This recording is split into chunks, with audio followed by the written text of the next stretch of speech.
इस तरह का यदि रेसिस्टर्स हैं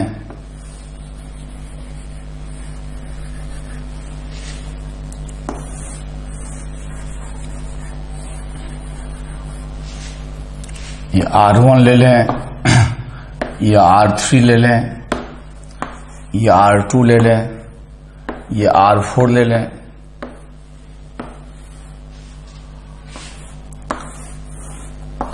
और ये बैटरी है।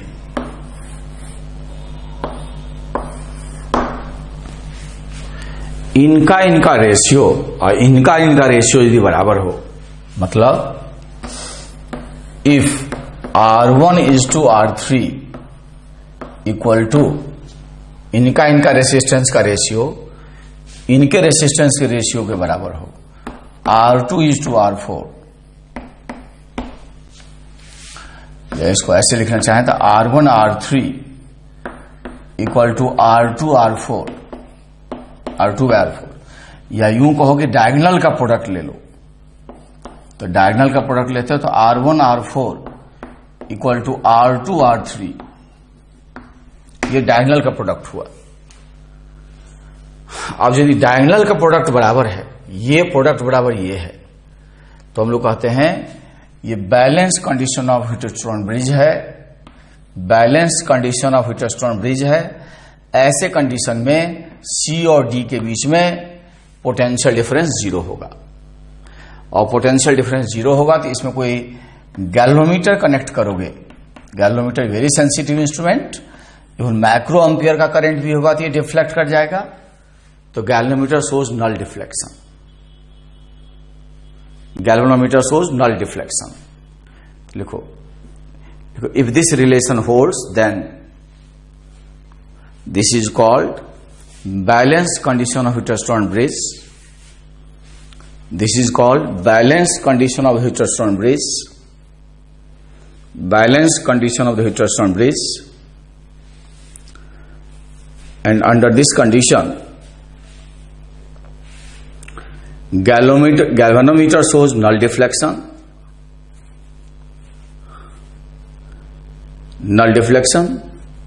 that is no current will exist in the galvanometer, and then galvanometer can be removed, then the galvanometer can be removed for further analysis of the circuit, for the further analysis of the circuit, further analysis of the circuit। अब इसी में जैसा कि हम लोग capacitor में किए थे, और एक चीज इसमें पूछें, लिखो suppose in the given circuit galvanometer shows null deflection, in the given circuit galvanometer shows null deflection. अभी गैल्वेनोमीटर नल डिफ्लेक्शन दे रहा है बच्चों। Now the position of battery and the galvanometer is interchanged. Now the position of battery and the galvanometer is interchanged. Will it still show zero deflection? Will it still show zero deflection? क्या अभी भी ये zero deflection देगा मेरे बच्चों? तो याद करो ऐसा ही कैपेसिटर में किए थे। पहले आंसर लिख लो, याद होगा तो वही चीज यहां भी होल्ड करेगा, फिर दिमाग लगाओ, करके देखो, और करने के बाद मेरा देखना रिजल्ट, ठीक है? उससे पहले नहीं, उससे पहले नहीं बच्चों।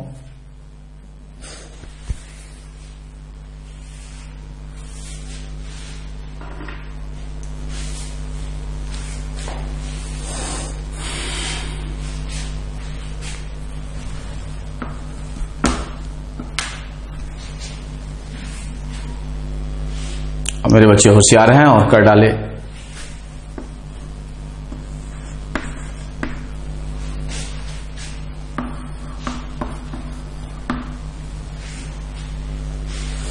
तो ऐसा करते हैं, अभी जो एग्जिस्टिंग कंडीशन है वो है R1 R4 equal to R2 R3, ये एग्जिस्टिंग है, ये कंडीशन एग्जिस्ट कर रहा है। अब क्या करो, पोजीशन बदल दो, जहां गैल्वेनोमीटर है वहां बैटरी जोड़ दो, जहां बैटरी है वहां गैल्वेनोमीटर जोड़ दो बच्चों। यहां बैटरी जोड़ दिए और यहां बच्चों गैल्वेनोमीटर जोड़ दिए, और इस गैल्वेनोमीटर जोड़ दिए। अब इस सर्किट को रिड्रॉ करो, ये ऑलरेडी कंडीशन एग्जिस्ट कर रहा है। तो रिड्रॉ करने का नियम है कि जो टर्मिनल होता है बैटरी का टर्मिनल, उसको अंत में दिखाते हैं। तो हम लोग रिड्रॉ करते समय बैटरी का टर्मिनल CD है, इसको अंत में दिखाए, और ये गैल्वेनोमीटर का थोड़ा ऊपर नीचे करके दिखा लिए। ये पॉइंट A है और ये पॉइंट B है। गैल्वेनोमीटर को थोड़ा ऊपर नीचे करके दिखा दिए। हाँ, गैल्वेनोमीटर AB के बीच में। अब AC के बीच में एक रेसिस्टर है R1, तो AC के बीच में R1 दिखा लिए। फिर BC के बीच में है R3, तो BC के बीच में R3 दिखा लिए। फिर AD के बीच में है R2, AD के बीच में R2 दिखा लिए।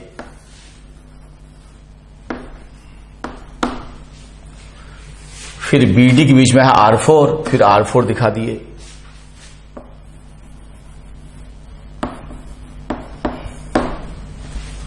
R4 दिखा दिए।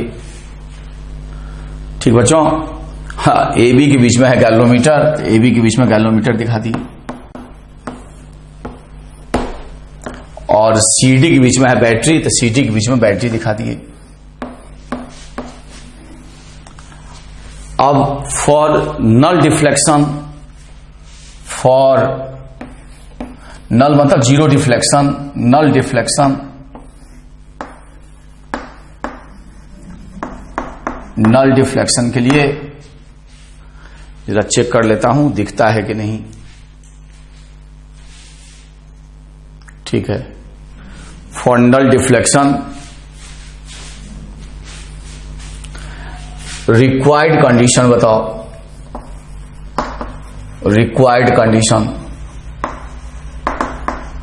तो डायगोनल का प्रोडक्ट बराबर होना चाहिए या रेशियो बराबर होना चाहिए। मतलब R1 by R2 should be equal to बताओ R3 by R4।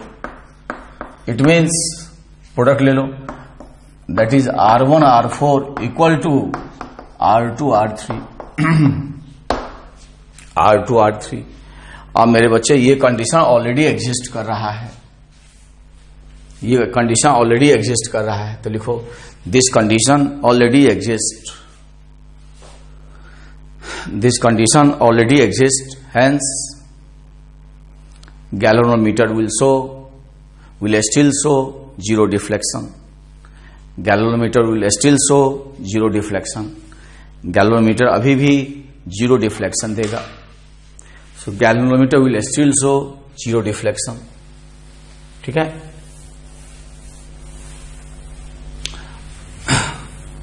वीडियो रोक के समझ लेना, इसको मिटा दिए। अब इसी को थोड़ा एक्सटेंशन करो, ऐसे सपोज करो ऐसे रेसिस्टेंस हो,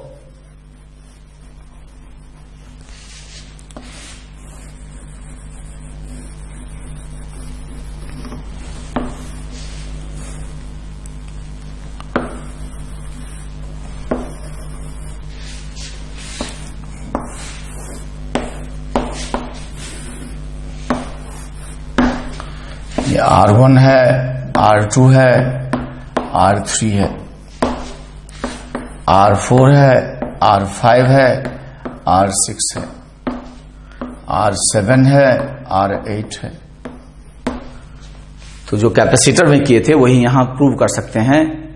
देखो, it can be proved that if R1 is to R2 is to R3 equal to, इनके रेसिस्टेंस का रेशियो बराबर R4 is to R5 is to R6। क्या लिखे? It can be prove that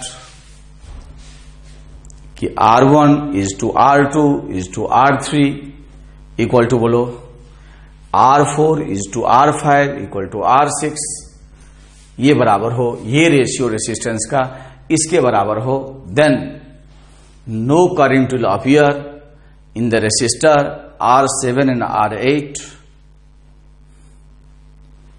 No current will appear in the resistor R7 and R8. ठीक है, R7 and R8, and then they can be removed. तब आप R7 और R8 को काट के हटा दोगे। इसको खुद से प्रूफ करना कि ऐसा होगा तो ऐसा होगा,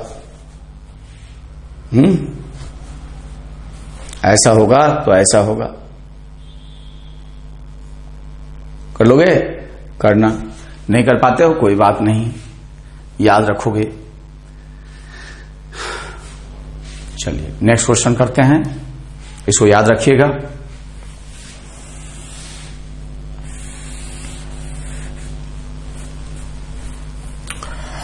यहां 2 ओम है, 2 ओम है, 1 ओम है, 4 ओम है, 4 ओम है, 2 ओम है, ये 3 ओम है और ये 2 ओम है। ठीक है,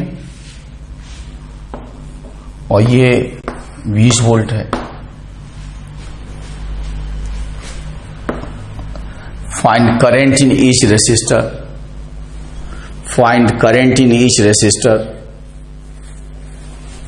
Current in each resistor. तो मेरे प्यारे बच्चों, वीडियो को रोक दो और खुद कर डालो। वीडियो को रोक दीजिए और खुद कर डालिए। और मेरे बच्चे होशियार हैं, इसको रोक के खुद कर डाले।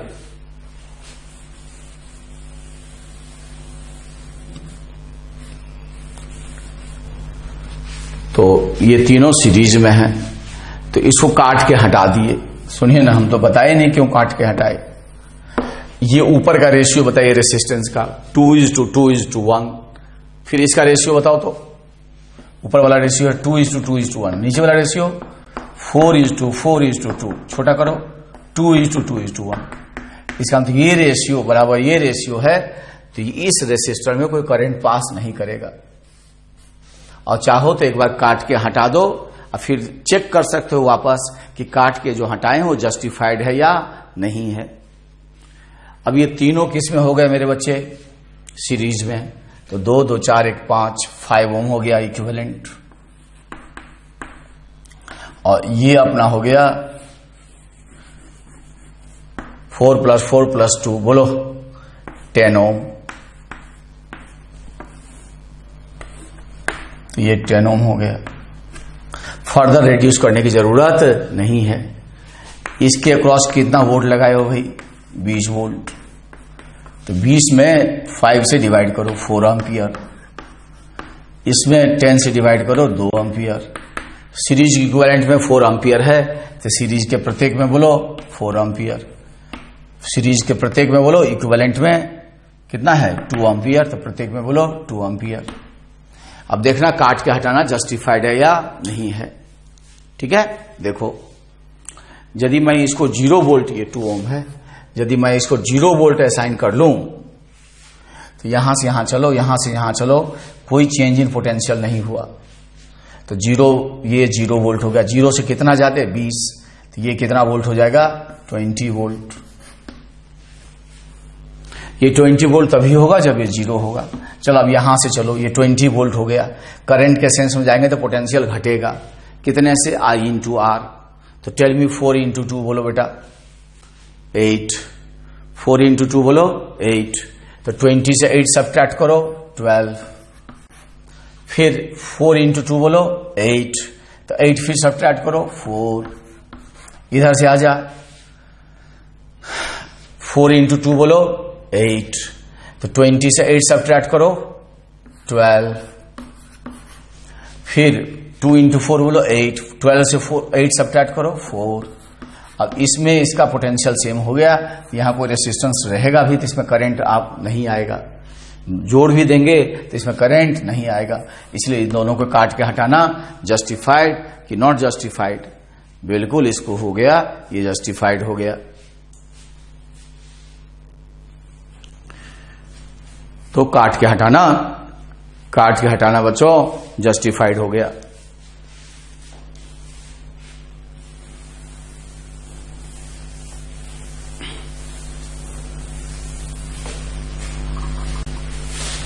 कहीं भी आपको सर्किट में लगे कि इस रेसिस्टर में करंट पास नहीं है होगा, कोई बात नहीं, आप उसको काट के हटा दीजिए और फिर बचे हुए रेसिस्टर में दिए गए कंडीशंस के लिए आप करंट निकाल लीजिए। फिर पोटेंशियल डिफरेंस उनके पॉइंट के बीच के निकालिए जिसके अक्रॉस रेसिस्टर जो था पहले से उसको काट के हटाए हो। यदि वो पोटेंशियल डिफरेंस 0 आ जाता है, ठीक है, इसका मतलब आप जो काट के हटाए हो रेसिस्टर वो जस्टिफाइड है, वैलिड है। यही चीज कैपेसिटर में भी होता है, जैसा हम लोग किए थे बच्चों।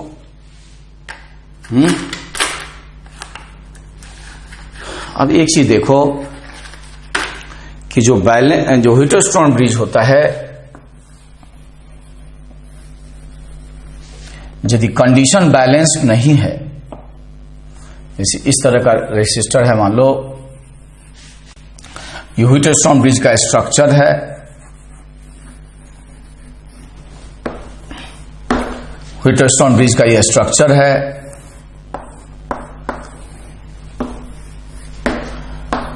अब सपोज करो कंडीशन बैलेंस ना हो, मतलब ये रेशियो और ये रेशियो आपस में इक्वल ना हो, तब R5 को काट के नहीं हटा सकते, तब मेरे बच्चे R5 को रिमूव नहीं कर सकते। So your R5 will draw some current. अब ऐसे सर्किट को एनालाइज करना हो जब R5 भी कोई करंट ड्रॉ करेगा, इसको काट के नहीं हटा सकते।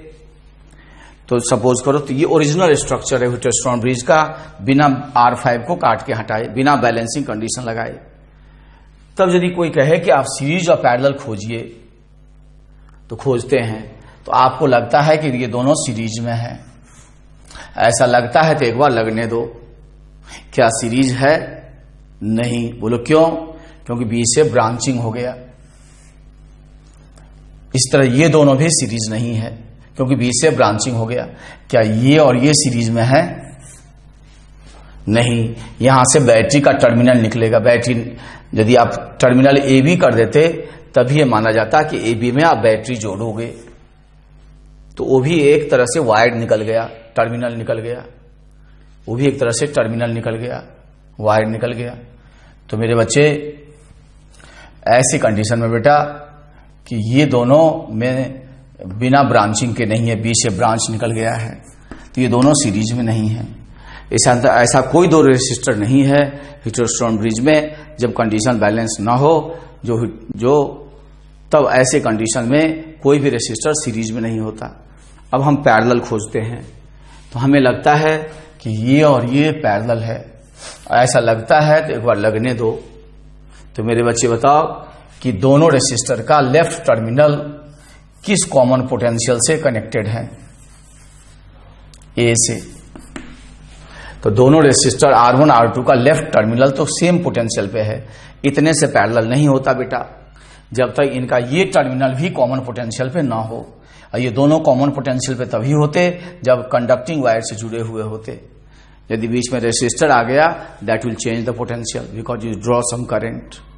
ठीक है, तो इसको हम लोग सेम पोटेंशियल नहीं है, तो केवल एक साइड का पोटेंशियल सेम होने से पैरेलल नहीं होता। अपोजिट टर्मिनल का भी पोटेंशियल सेम होना चाहिए। इसका मतलब ये और ये सेम पोटेंशियल पे नहीं है, इसका मतलब R5 को काट के हटा नहीं सकते। ठीक है, ये दोनों पैरेलल में मेरे बच्चे नहीं हैं। आपको लगता है कि ये और ये पैरेलल में है, ऐसा लगता है तो एक बार लगने दो। क्या है बच्चों? ये तो जंक्शन सेम पोटेंशियल पे है, तीनों का टर्मिनल एक कॉमन पोटेंशियल पे है। क्या इनके अपोजिट टर्मिनल भी कॉमन पोटेंशियल पे हैं? कतई नहीं। ये और ये के बीच में रेसिस्टर है, इसके और इसके बीच में भी रेसिस्टर है। इसका मतलब इसका अपोजिट टर्मिनल ये कॉमन पोटेंशियल पे नहीं है। इसका मतलब ऐसा कोई दो रेसिस्टर नहीं है जो सेम पोटेंशियल में जो पैरेलल में हो, जिनके क्रॉस पोटेंशियल डिफरेंस सेम हो, मतलब एक साइड का कॉमन पोटेंशियल हो तो अपोजिट टर्मिनल का भी कॉमन पोटेंशियल हो। तो इसका मतलब हुआ कि व्हिटस्टोन ब्रिज का यदि ओरिजिनल स्ट्रक्चर है और कंडीशन बैलेंस्ड नहीं है तो ऐसे में कोई सीरीज पैरेलल नहीं होगा। और यदि पहले से सीरीज पैरेलल है बिना बैलेंसिंग कंडीशन लगाए हुए और पहले से यदि सीरीज पैरेलल है तो व्हिटस्टोन ब्रिज नहीं हो सकता, वो धोखा है, वो अपरेंट है नहीं वो व्हिटस्टोन ब्रिज। तो जब तक आप बैलेंसिंग कंडीशन न लगाओ सीरीज पैरेलल नहीं होता व्हिटस्टोन ब्रिज में। और बिना बैलेंसिंग कंडीशन लगाए बीच वाले काट को हटाए पहले से सीरीज पैरेलल है तो समझ जाओ कि वो धोखा है, वो व्हिटस्टोन ब्रिज नहीं है, जैसा कि हमने कैपेसिटर में डिस्कस किया था मेरे बच्चे। इसको ध्यान रखोगे, 2-4 प्रैक्टिस करेंगे थोड़ा सा इसी का इक्विवेलेंट का। तो लिखो find equivalent resistance across the terminal A B, equivalent resistance across the terminal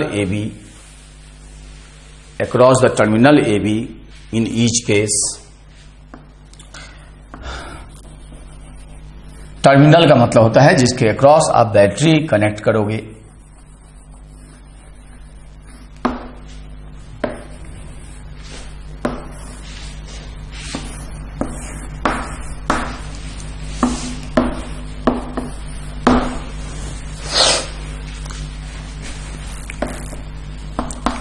ये 4 ओम है, ये 6 ओम है,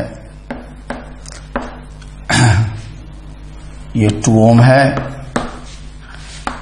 ये 12 ओम है, ये 3 ओम है। वीडियो रोके खुद कर डालो, वीडियो रोके खुद कर डालो। मेरे बच्चे होशियार हैं और खुद कर डाले। इसी के क्रॉस बैटरी जोड़ोगे तो बताओ यहां रेसिस्टेंस का रेशियो बताओ 2:1, यहां रेशियो बताओ 2:1, या इनका प्रोडक्ट बताओ डायगोनल का 24, यहां डायगोनल का प्रोडक्ट बताओ 24। इसका मतलब ये बैलेंस कंडीशन ऑफ व्हिटस्टोन ब्रिज है। और 3 ओम में कोई करंट पास नहीं करेगा तो इसको काट के हटा देंगे, तो इसको काट के हटा दिए। अब ये दोनों किस में हैं? सीरीज में हैं। तो 4 और 2 का इक्विवेलेंट बताओ 6 ओम, 12 और 6 का इक्विवेलेंट बताओ, that is 18 ohm. I hope this is visible. अब ये हो गया और ये दोनों पैरेलल में हैं तो इनका प्रोडक्ट बाय सम कर लो तो आंसर आ जाएगा। तो प्रोडक्ट बाय सम करोगे तो 18 × 6 सम होगा 24, ये 6 हो जाएगा, 4 हो जाएगा। तो 18/4 is 9/2 is 4.5 ohm. Calculation check कर लेना।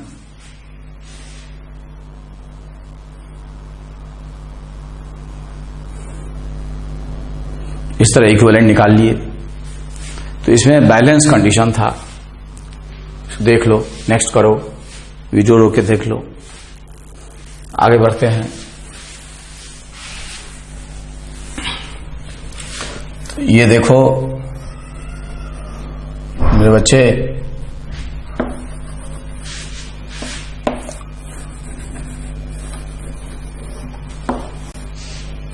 सिक्स ओम इंटू 6 बोलो, 6 × 6 बोलो 36, ठीक है।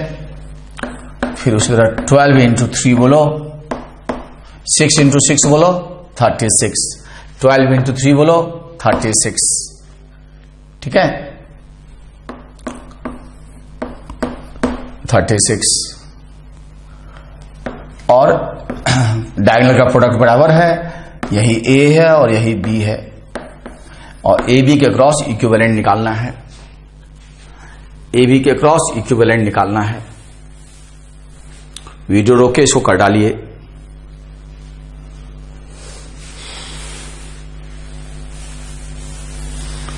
वीडियो रोक के इसको कर डालिए। मेरे बच्चे होशियार हैं और वीडियो रोक के कर डाले, ठीक है। अब तो देखो बच्चों सॉल्यूशन। इस डायगोनल का प्रोडक्ट बताओ, घबराओ मत। डायगोनल का प्रोडक्ट बताओ 36, इस डायगोनल का प्रोडक्ट बताओ 36। इस आंसर को काट के हटा दो। किए हो ऐसा? ऐसा किए हो तो सत्यानाश है। ये जो 18 ओम है इसी के क्रॉस तो बैटरी मान लीजिए आप 36 वोल्ट का बैटरी जोड़े तो ए और बी का तो सेम पोटेंशियल का भी होगा ही नहीं। ए और बी का पोटेंशियल डिफरेंस हमेशा इस बैटरी की ईएमएफ के बराबर हो जाएगा। How much that is 36 volt. तो ए और बी का जो पोटेंशियल डिफरेंस है वो 36 वोल्ट के बराबर हो जाएगा। So that will be equal to the 36 volt. वो तो पोटेंशियल डिफरेंस 36 वोल्ट ही होगा। तो ए और बी का जो हमेशा पोटेंशियल अलग अलग होगा। जब डिफरेंस ऑफ पोटेंशियल होगा तो क्या उसको काट के हटा दोगे? कभी नहीं। तो मेरे बच्चे ये जो है देखने में लगता है हीटरस्टोन ब्रिज, लेकिन ये देखो यदि यहां से करंट आई सप्लाई हुआ तो सेम करंट इसमें आ जा रहा है। देखो तो ये दोनों पहले से क्या है बोलो, सीरीज में सेम करंट पास कर गया। यहां से करंट पास करा दो तो क्या सेम करंट पास किया? तो ये दोनों पहले से किस में है बोलो, सीरीज में। तो इसका मतलब ये पहले से दोनों सीरीज है, पहले से दोनों ये सीरीज में है, सेम करंट पास कर गया।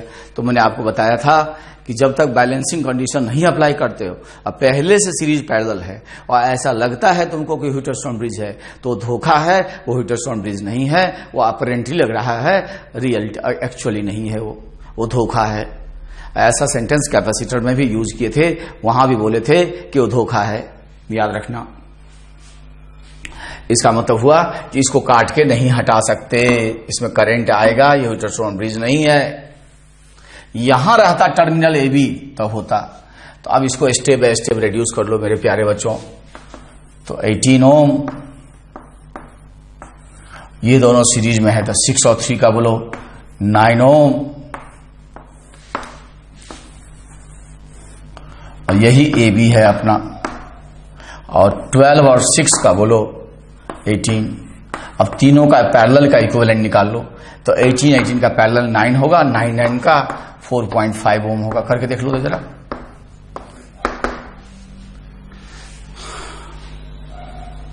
एटीन का 9 आधा हो जाएगा, 9 का हो जाएगा 4.5 ओम। ये आपका आया होगा, ऐसा मैं मानता हूं। कहीं कोई कभी कैलकुलेशन मिस्टेक हो जाएगा, खुद से उसको करेक्ट कर दोगे। मुझे कोई सपोर्ट करने वाला अभी कैलकुलेशन में नहीं है, आप बहुत दूर हो। ठीक है। अब सपोज करे तुमसे कहे कि इक्विवेलेंट निकालिए, इस सर्किट का इक्विवेलेंट निकालिए, तो निकाल दोगे कि नहीं बच्चों? बोलो। अरे कैसे निकाल दोगे? जब तक टर्मिनल नहीं देंगे तब तक नहीं निकाल सकते। तो मैंने कहा कि ए बी के क्रॉस निकाल दो। यहां ए दे दिया, यहां बी दे दिया। वीडियो रोक के अब कर डालो। खाली सर्किट वही है, टर्मिनल बदल दिए। सर्किट वही है, टर्मिनल बदल दिए। अब कर डालो। टर्मिनल ए बी ये है, पहले का आंसर 4.5 था। अब करके देखो,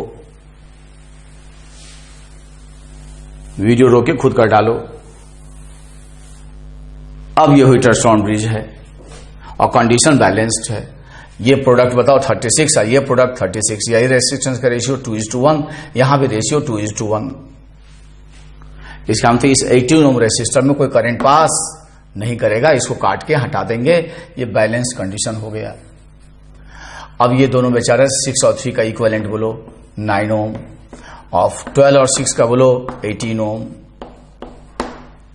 अब इन दोनों पैरेलल में होंगे 9 ओम और 18 ओम, तो प्रोडक्ट बाय सम करो तो 9 × 18 by 27,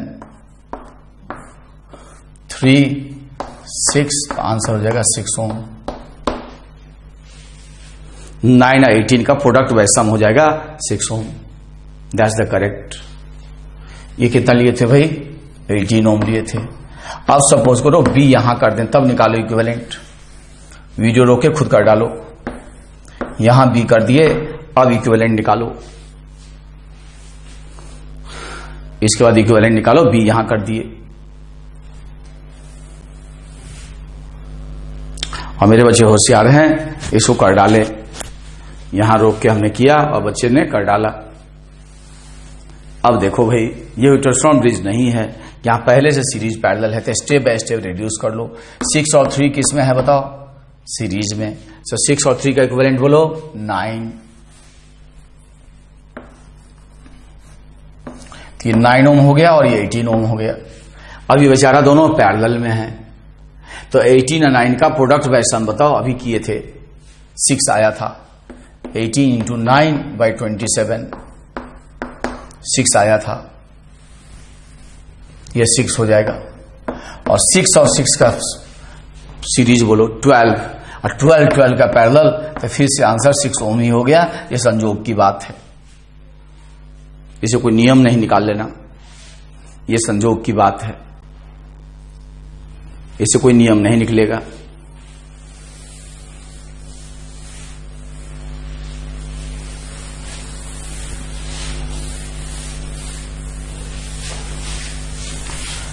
अब एक टाइप का क्वेश्चन करते हैं, जब एक रेसिस्टर में करंट मालूम हो और बाकी रेसिस्टर्स में निकालना हो। ठीक है, एक में मालूम हो और बाकी में निकालना हो। आगे बढ़ते हैं धीरे धीरे लेके।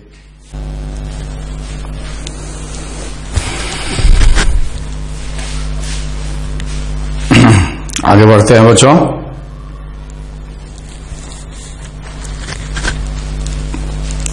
तो अब जरा इस कैटेगरी क्वेश्चन करो तो, जैसे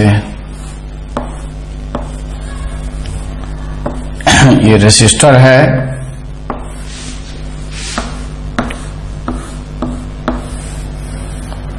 और ये 2 ओम है, ये 4 ओम है, इसमें करंट है 2 एम्पियर का। Find current in each resistor. इसमें 2 एम्पियर है तो प्रत्येक में करंट निकालो। Find current in each resistor, प्रत्येक रेसिस्टर में करंट निकालो। तो आपको प्रत्येक रेसिस्टर में करंट निकालना। वीडियो रोक दीजिए, खुद कर डालिए और कर डाले आप। तो बताओ इसमें 2 एम्पियर हुआ, तो यहां पोटेंशियल ड्रॉप बताओ। 2 इंटू 2 बोलो 4 वोल्ट। तो यहां 4 वोल्ट का ड्रॉप है, तो यहां भी 4 वोल्ट होगा। तो 4 वोल्ट डिवाइडेड बाय 4 ओम कितना होता है बताओ? 4 वोल्ट डिवाइडेड बाय 4 ओम बोलो 1 एम्पियर। तो ये 1 एम्पियर है और ये 2 एम्पियर है। तो मेन करंट इज 3 एम्पियर। ये 3 एम्पियर।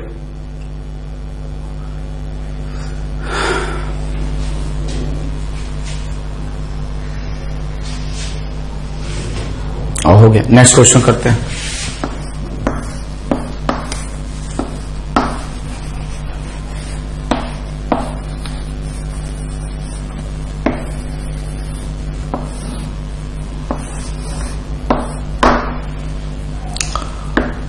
ओम है, 3 ओम है, 3 ओम दिए हैं, 4 ओम, 2 ओम, ठीक है, 6 ओम, ये 3 ओम है। देखो, if current in 3 ohm resistor is 2 ampere, if current in 3 ohm resistor is 2 ampere, find the current in other resistor and the EMF of the battery, and the EMF of the battery, battery का EMF भी निकालो, and the EMF of the battery।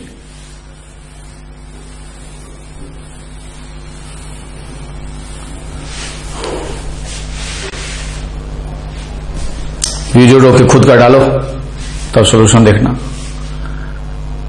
बच्चे होशियार हैं और कर डाले। अब या तो पूरा पूरा को रेड्यूस करो या थोड़ा रेड्यूस करके कर सकते हो, जो तुमसे संभले। 6 ओम और 4 और 2 का इक्विवेलेंट बताओ सीरीज में। 6 ओम ये हो जाएगा तुम्हारा 3 ओम। बहुत कुछ तो यहीं से काम बन जाएगा। रेड्यूस करना चाहो तो कर लो। तो यहां 2 एम्पियर है, तो मेरे बच्चे यहां पोटेंशियल ड्रॉप बताओ। क्या पूछे हैं? Current in each resistor and the EMF of the battery. तो यहां पोटेंशियल ड्रॉप होगा 6 वोल्ट, 3 इंटू 2।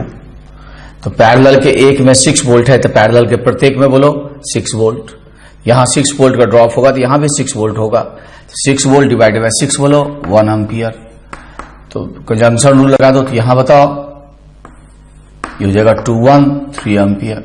अच्छा, सीरीज के इक्विवेलेंट में 1 एम्पियर है तो सीरीज के प्रत्येक में बोलो 1 एम्पियर। यहां मेन करंट बताओ 3 एम्पियर। अब ईएमएफ निकालने का कई तरीका है, आप यही देख सकते हो कि यहां कितने वोल्ट का ड्रॉप हुआ। 3 इंटू 6 बोलो 18 वोल्ट। और यहां कितने वोल्ट का है बताओ, 3 इंटू 2 बोलो 6 वोल्ट। तो टोटल वोल्टेज का ड्रॉप बोलो, ये ड्रॉप 6, ये ड्रॉप 18, इसका मतलब ईएमएफ जरूर क्या है 24 वोल्ट, या नहीं तो आप फिर रिड्यूस कर लो इसको। तो ये दोनों 6 ओम और 3 ओम पैरेलल में हो गए, तो 6 ओम और ये हो गया 6 3 का 2, और ये दोनों सीरीज में हो गए, तो ये हो जाएगा 8। अब मेन करंट ऑलरेडी आप 3 एम्पियर निकाले हो, तो यहां पोटेंशियल ड्रॉप बताओ 24, 3 इंटू 8 तो 24 हो गया, तो ईएमएफ निकल गया। तो जो आपको सुविधाजनक लगे। नेक्स्ट लो,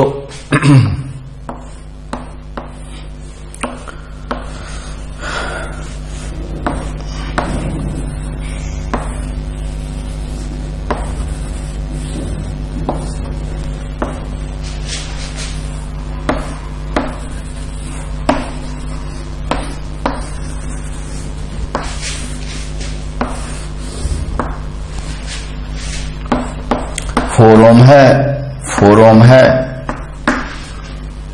और ये 4 ओम है।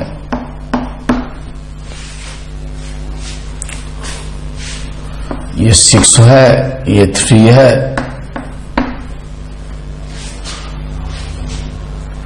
4 का 2 है, 4 2 का 6 है, 6 3 का 2 है, ये 1 ओम है, ये 2 ओम है।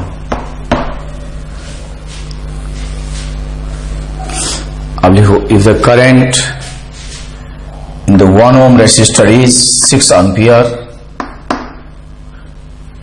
current in the 1 ohm resistor is 6 ampere,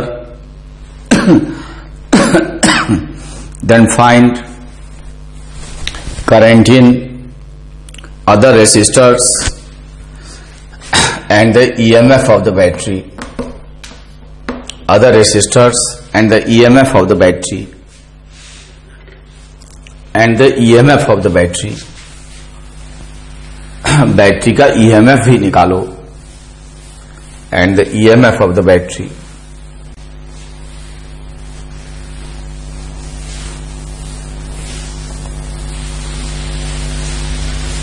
ठीक है,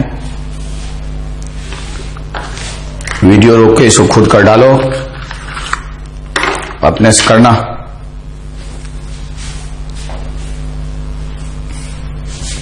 सॉल्यूशन नहीं देखना है बिना खुद किए।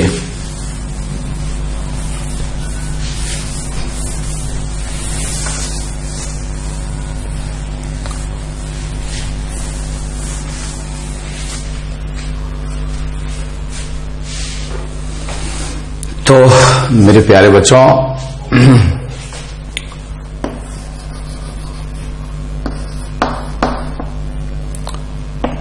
सर्किट को स्टेप बाय स्टेप रिड्यूस कर लेते हैं भाई, थोड़ा सा तो आसान रहेगा। थोड़ा सा रिड्यूस कर लेंगे तो अच्छा ही रहेगा। 4 ओम, 4 का बोलो 2 ओम, 6 3 का बोलो 2 ओम। बिना रिड्यूस करने से भी कर सकते हैं, अपना दिमाग यूज होगा तो थोड़ा और रिड्यूस कर लेते हैं। 2 ओम, 4 2 का बोलो 6 ओम, इसका बोलो 3 ओम। अब इसके आगे चाहो तो रिड्यूस करो और इसके आगे चाहो तो रिड्यूस ना करो, जो तुम्हारा मन करे। ठीक है, मन करे करने का तो कर लो। तो 2 ओम, 2 ओम, इसका इक्विवेलेंट बताओ 4 ओम। करना तो कर लो, नहीं तो थोड़ा सा भी करने से हो जाएगा। अब भाई यहां 1 एम्पियर करंट है, तो इसमें भी 1 एम्पियर होगा, तो यहां पोटेंशियल ड्रॉप 2 वोल्ट होगा, और यहां 2 वोल्ट होगा तो प्रत्येक में 2 वोल्ट होगा, तो 2 डिवाइडेड बाय 6 बोलो 1/3 एम्पियर। और ये बोलो 2/3 एम्पियर। ठीक है। अच्छा, पैरेलल के प्रत्येक में 1 एम्पियर है, तो पैरेलल की इक्विवेलेंट में भी 1 एम्पियर होगा। तो पैरेलल के इक्विवेलेंट में 1 एम्पियर है, तो यहां पोटेंशियल ड्रॉप बताओ। 1 × 3 बोलो 3 वोल्ट। तो इसमें भी कितना पोटेंशियल ड्रॉप होगा बोलो 3 वोल्ट। तो 3 वोल्ट में 6 से डिवाइड करो, तो 3/6 बोलो 0.5 एम्पियर। इसलिए मेन करंट बोलो 1.5 एम्पियर। अच्छा, सीरीज के इक्विवेलेंट में 0.5 है, तो सीरीज के प्रत्येक में बोलो 0.5। ठीक है, तो यहां से 0.5 आ जाएगा यदि प्रत्येक में निकालना है तो। अब यहां आ जाओ, तो यहां पोटेंशियल ड्रॉप बताओ। 0.5 × 2 बोलो 1 वोल्ट। तो पैरेलल के इक्विवेलेंट में 1 वोल्ट है, तो पैरेलल के प्रत्येक में बोलो 1 वोल्ट। तो इसमें 1/4 बोलो 0.25 एम्पियर होना भी चाहिए। इसमें बोलो 0.25 एम्पियर होना भी चाहिए। तो यहां से मेन करंट निकाल लो। 1 और 0.5 कितना हो गया 1.5 एम्पियर। तो मेन करंट आ गया 1.5 एम्पियर यहां। तो 1.5 एम्पियर × 6 बोलो 6 वोल्ट। इसका मतलब ईएमएफ ही 6 वोल्ट होना भी चाहिए। यहां देख लें तो करंट है हमारा, सब गड़बड़ हो गया। 1 ओम में 6 एम्पियर दिए थे, हम 1 एम्पियर ले लिए, तो ये गलत हो गया बच्चों, ये गलत हो गया। इसको थोड़ा सही करते हैं बेटा, करें? ये देख लो, गलत उतार लिए वहां से 1 देख के, इसको मिटा दिए। ये मिट गया, मिट गया, ये मिट गया, ये मिट गया, ये मिटा दिए, ये मिट गया, ये मिट गया, ये मिट गया। अब करते हैं, रुको। यहां 6 एम्पियर है, यहां रे ध्यान नहीं दिए तुम लोग। ये 6 एम्पियर है यहां, ठीक है। तो 1 ओम में 6 एम्पियर, तो यहां भी 6 एम्पियर होगा, ठीक है। तो यहां भी 6 एम्पियर होगा। तो सीरीज के इक्विवेलेंट में भी बोलो यहां से 6 एम्पियर होगा। तो यहां 6 × 3 बोलो 18 वोल्ट का ड्रॉप होगा। तो 18 वोल्ट का ड्रॉप होगा, तो 18/6 बोलो 3 एम्पियर हो जाएंगे। मेन करंट बोलो 9 एम्पियर हो जाएंगे। इस साथ ईएमएफ बोलो 36 वोल्ट हो जाएंगे। ये 6 एम्पियर था, ये ध्यान देना चाहिए था। बाय द वे यहां तो 6 एम्पियर निकाल लिए, तो यहां भी 6 एम्पियर हो गया। तो यहां ड्रॉप बताओ भाई 12 वोल्ट। तो यहां 12 वोल्ट, 6 × 2 हो गया 12 वोल्ट। तो यहां भी प्रत्येक में 12 वोल्ट होगा। तो 12/6 बोलो 2 एम्पियर। इसको हटाओ यार। 12/3 बोलो 4 एम्पियर। तो इसलिए मेन करंट बोलो 6 एम्पियर। ठप ठीक चल रहा है। इसमें आते हैं मेरे बच्चों, यहां 3 एम्पियर है, तो सीरीज के प्रत्येक में बोलो 3 एम्पियर। तो यहां पोटेंशियल ड्रॉप बताओ। 2 ओम है, तो ठीक है, तो 3 × 2 हो जाएगा 6 वोल्ट। तो 6 प्रत्येक में 6 होगा, तो 6/3 बोलो 6 वोल्ट है, /4 बोलो 6 वोल्ट /4 बोलो 1.5 एम्पियर। इसमें भी 1.5 एम्पियर। मेन करंट बोलो 3 एम्पियर। यहां करंट बोलो 9 एम्पियर, ठीक है।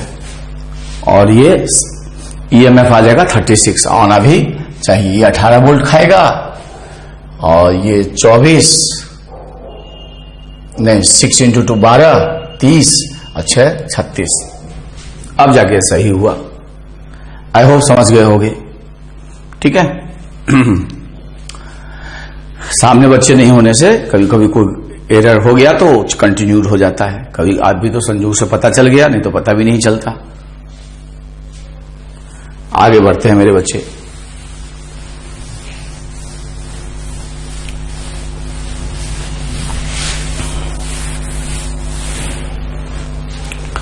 आगे बढ़ने के लिए आगे बढ़ते हैं।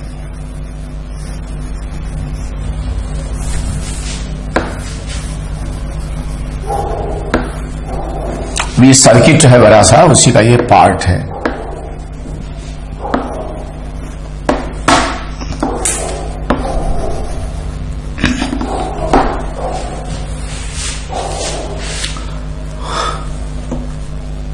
ये 2 ओम है, सॉरी ये 3 ओम है,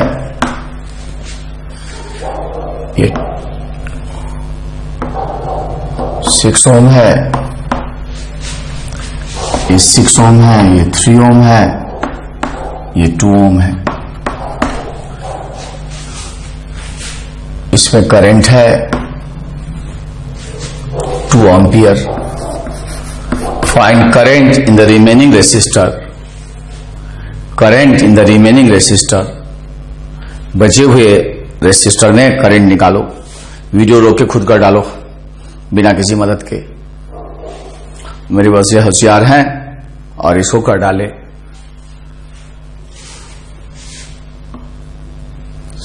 खुद कर लियोगे तभी देखना। तो ये हो जाएगा 12 वोल्ट का ड्रॉप, 6 × 2, तो यहां भी 12 होगा। तो 12 में 3 से डिवाइड करो, कितना हो जाएगा बोलो? 4 एम्पियर। ठीक है, रेजिस्टेंस आधी हो गई तो करंट डबल होना भी चाहिए। तो यहां 6 एम्पियर, तो यहां मेन करंट 6 एम्पियर हो जाएगा। अब इतने का इक्विवेलेंट निकाल लो। तो 6 3 का 2, 2 2 का 1, तो ये 1 ओम होगा। इसमें 6 एम्पियर जाएगा। तो जरा ड्रॉप बता दो बच्चे। 6 वोल्ट I × R, तो प्रत्येक में बोलो 6 वोल्ट। तो 6/6 बोलो 1 एम्पियर, 6/3 बोलो 2 एम्पियर, 6/2 बोलो 3 एम्पियर। इस तरह से करंट निकाल लिए। इस तरह से बच्चों करंट निकाल लिए।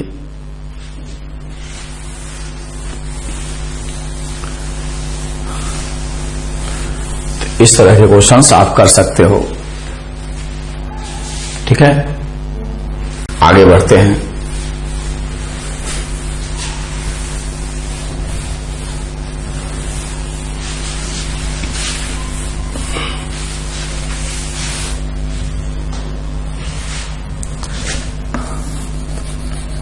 ये रेसिस्टर है 6 ओम का है, 3 ओम का है और 2 ओम का है। ये 36 वोल्ट है, ये 12 वोल्ट है,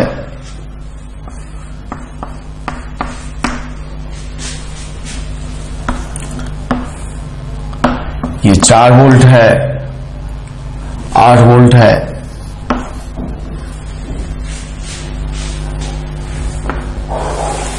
Find the potential of junction B and current in each resistor.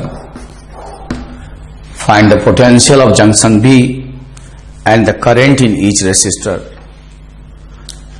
ऐसा ही क्वेश्चन कैपेसिटर में किए हुए हो, सेम मेथड अप्लाई होगा।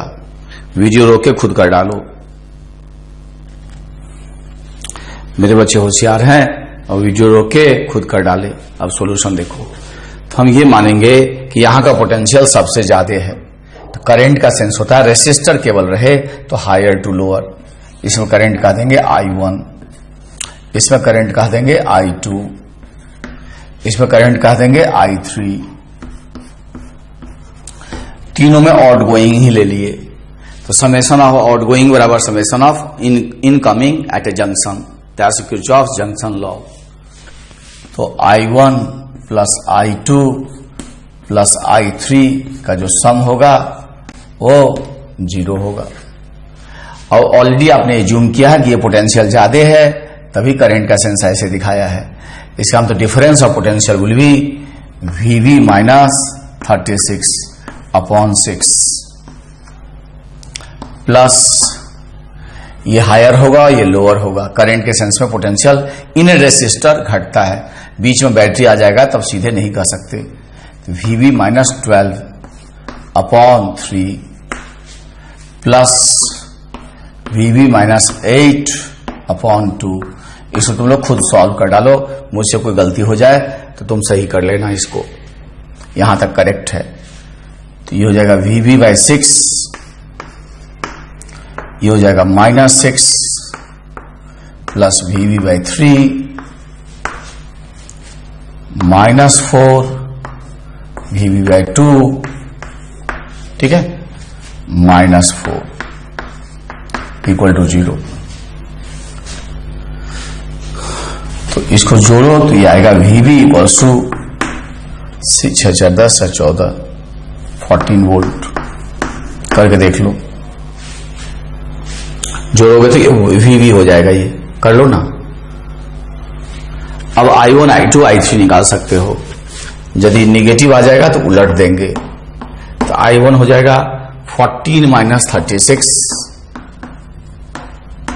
डिवाइडेड बाय 6, ठीक है। तो 14 में से 36 को गायब किए, कितना बचा, माइनस में 2 होगी नहीं, 36 22 14 36 हो जाएगा 14 अपॉन 6 -11/3 एम्पियर। इस answer it is 11/3 ampere, but opposite to the assumed one, जो एज्यूम किया उसका उल्टा। I2 निकाल लो भाई, 14 यहां पुट करो, सॉरी 14, तो हो जाएगा 2/3, अब पॉजिटिव आ जाएगा।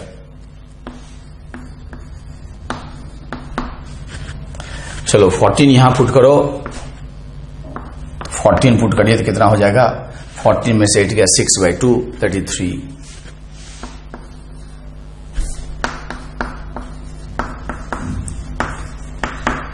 ठीक है, इन तीनों को जोड़ोगे, इन दोनों को जोड़ोगे तो 11/3 हो जाएगा, 9 + 2 11 0 हो जाएगा। इस तो जो हम लोग निकाले हैं वो सही है, जो निकाले हैं बच्चों वो सही है, वो करेक्ट है, दैट इज करेक्ट। इसे खुद कर डालो।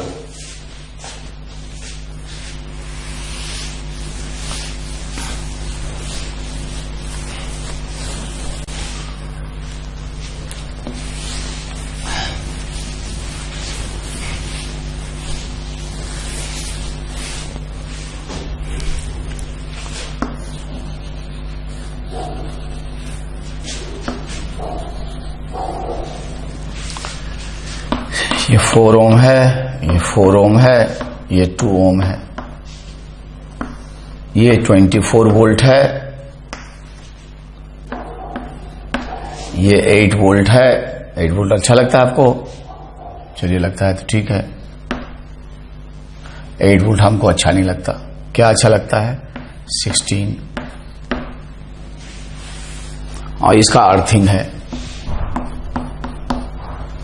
find the potential of junction B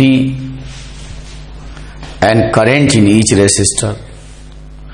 Potential of junction B and current in each resistor. Most probably answer होना चाहिए 6 + 4 10 वोल्ट आना चाहिए। करके देखो जरा, मोस्ट प्रोबेबली करके जरा देखो।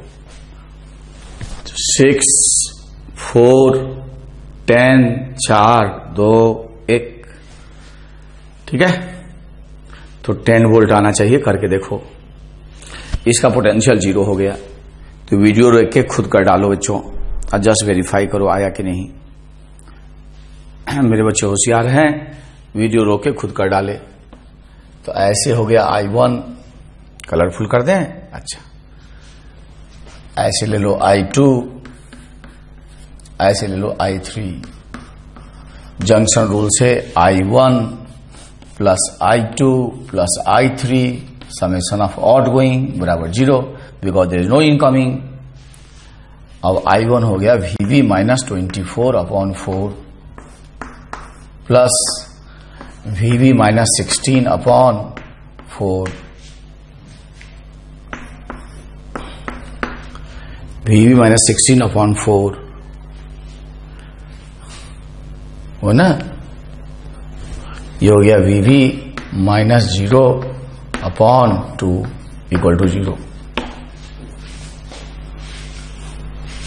इसे VB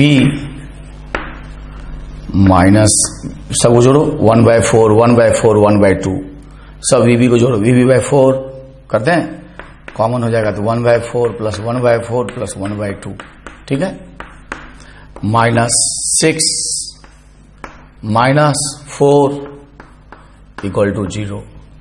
ये जोड़िए 1/2 हो जाएगा, 1/2 1/2 1 हो जाएगा। VB इक्वल टू 10 वोल्ट, जो हम लोग पहले कहे थे। अब इसमें पुट करके I1 निकाल लो, I2 निकाल लो, I3 निकाल लो, ठीक है। I1 निकालो, I2 निकालो, I3 निकाल लो। इसी के आगे अगले क्लास में कंटिन्यू करेंगे। Thank you.